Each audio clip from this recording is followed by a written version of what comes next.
Sir, இப்போ தொண்டரடி பொடியாழ்வார் அப்படி அவரோட பாடல்களை பார்க்கும் பொழுது தன்னோட எண்ணங்கள் எல்லாத்தையும் விட்டுட்டு எனக்கு இறைவன் மட்டும் போதும் அப்படிங்கிற ஒரு கதி நிலையை அடைந்த ஒரு விஷயமா நம்மளால பார்க்க முடிகிறது. நிறைய பாடல்கள் இருக்கு, ஒரு சின்ன ஆரம்பம் தான் அது.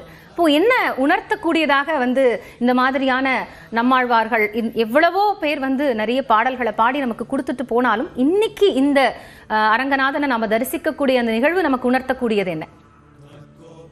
இச்சுவை தவிர யான் போய் இந்திரலோகம் ஆளும் அச்சுவை பெறினும் வேண்டேன் அரங்கமா நகரோளானே கங்கையில் புனிதம் ஆய காவிரி நடுவு பாட்டு பொங்கு நீர் பறந்து பாயும் பூம்பொழில் அரங்கம் தன்னுள் எங்கள் மால் இறைவன் ஈசன் கிடந்ததோர் கிடக்கை கண்டும் எங்கனம் மறந்து வாழ்கேன்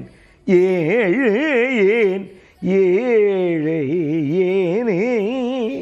தொண்டரடி பொடியாழ்வார் பெயருக்கேற்றாற்போல் அந்த பவ்யமும் அவரது அடிமையாக இருந்து அவர் பாடிய இந்த தமிழையும் கேட்கும் பொழுது பெருமாளை இன்னைக்கு நம்ம சொர்க்கவாசலில் அவர் தாண்டி வர்றார், வைகுண்ட வாசலில் தாண்டி வரும் பொழுது முன்னழகும் பின்னழகும் கண்ணிலே நின்றிருக்கும் முடியழகும் சடையழகும் ஒன்றை ஒன்று வென்றிருக்கும் முன்னழகும் பின்னழகும் கண்ணிலே நின்றிருக்கும் முடியழகும் நடையழகும் ஒன்றை ஒன்று வென்றிருக்கும் தன்னழகு கீடில்லா தனி அழகு சிறந்திருக்கும் மன்னவனின் சந்நிதியில் மற்றதெல்லாம் மறந்திருக்கும் மன்னவனின் சந்நிதியில்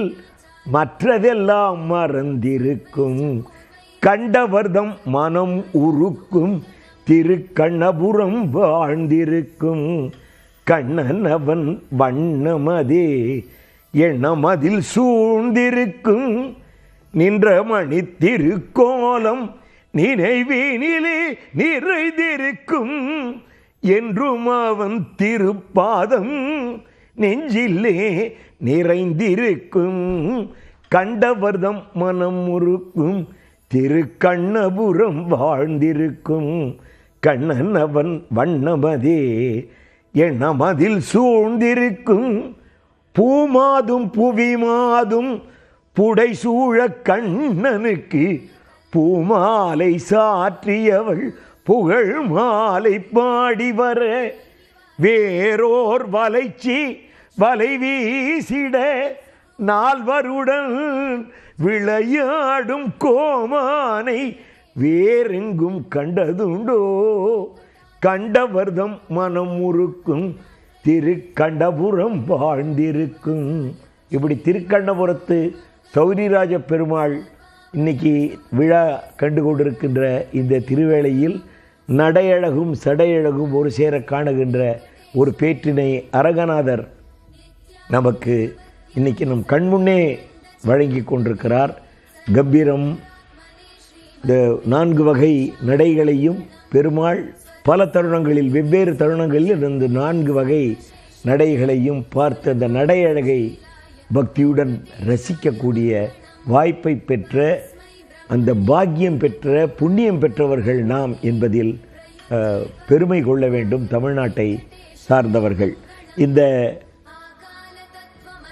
வைகுண்ட ஏகாதசி அன்று நமக்கு மௌன விரதம் எவ்வளவு முக்கியம், அது நம் மனதை எப்படி பண்படுத்துகிறது, நம் சிந்தனையை எப்படி அமைதியாக ஒழுங்குபடுத்துகிறது என்கிற நினைக்கின்ற அதே தருணத்தில் பல நாம ஜபங்களை பாடி உருகி வேண்டி நாம் இறை அருளை பெறுவதற்கான சந்தர்ப்பமாகவும் இந்த தினம்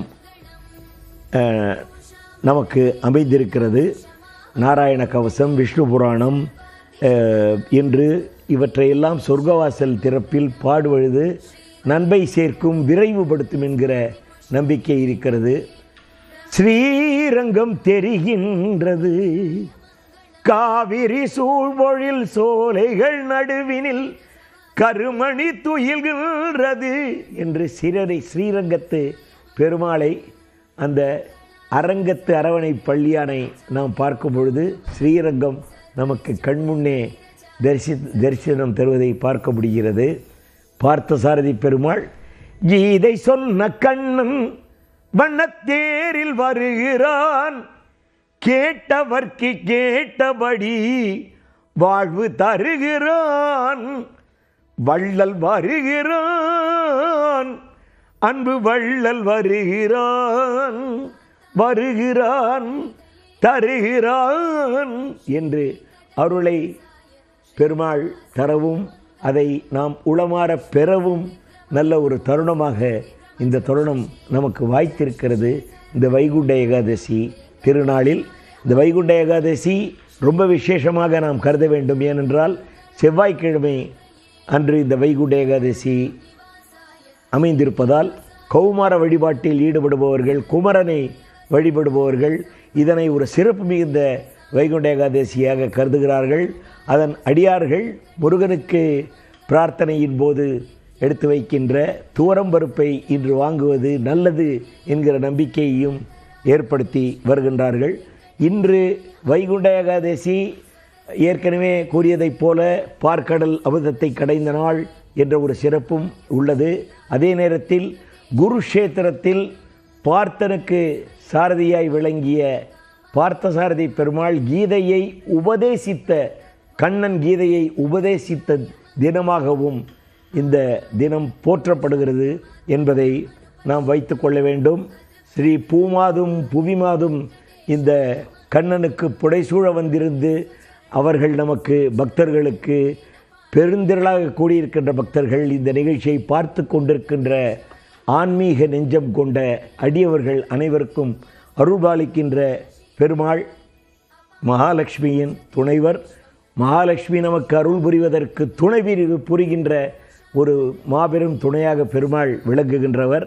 மகாலட்சுமிக்கு பிடித்தமான வாசம் மிகுந்த பச்சை கற்பூரத்தை வாங்கி அதை ஒரு மஞ்சள் துணியில் முடிந்து பணப்பெட்டியில், பூஜை பெட்டியில் வைப்பது என்பது நம்பிக்கைக்குரிய, பணத்தை பெருக்குகின்ற ஒரு முறையாக கூறப்படுகிறது. இது போன்ற நம்பிக்கைகளும் இந்த வைகுண்ட ஏகாதசி என்று வந்திருக்கிறது. அதே மாதிரி துளசியை கடையில் வாங்குங்க என்ற ஒரு அடிப்படையும் இருக்கிறது. வீட்டிலேருந்து நீங்கள் யார் வீட்டிலேருந்து வாங்குறீங்கன்னா கூட ஒரு 5 ரூபா பணத்தை கொடுத்துட்டு வாங்குங்க போன்ற நம்பிக்கைகளும் மகாலட்சுமி திருவுருள் பெறுவதற்காக வைத்திருக்கிறது. மாதுளம்பழம் தானம் என்பதும் சிறப்பாக சொல்லப்பட்டிருக்கிறது. இதனை செய்வதனால் சிறப்புகள் நீங்க குறிப்பிட்ட 21 தலைமுறை பாவங்கள், ஒரு தலைமுறை 2 தலைமுறை அல்ல, 21 தலைமுறை பாவங்கள் தீரும் என்பது மாபெரும் நம்பிக்கையாக இந்த வைகுண்ட ஏகாதசி வழிபாடு நமக்கு உணர்த்துவதாக அமைகிறது. மனித பிறவியோட பயனே மறுமையில மோட்சம் அடைகிறதுங்கிற ஒரு தத்துவத்தை சொல்லக்கூடியதா இந்த சொர்க்கவாசல் வைகுண்ட ஏகாதசி தினம் அப்படிங்கிறது நடத்தப்பட்டிருக்கிறது. இது குறித்த சிறப்பு நேரலையில இணைந்து பல்வேறு கருத்துக்களை பாடல்களோடு பகிர்ந்து கொண்டமைக்காக மிக்க நன்றி சார். மீண்டும் ஒரு நிகழ்ச்சியில சந்திக்கலாம். இணைந்திருங்கள். இது நியூஸ் 18 தமிழ்நாடு.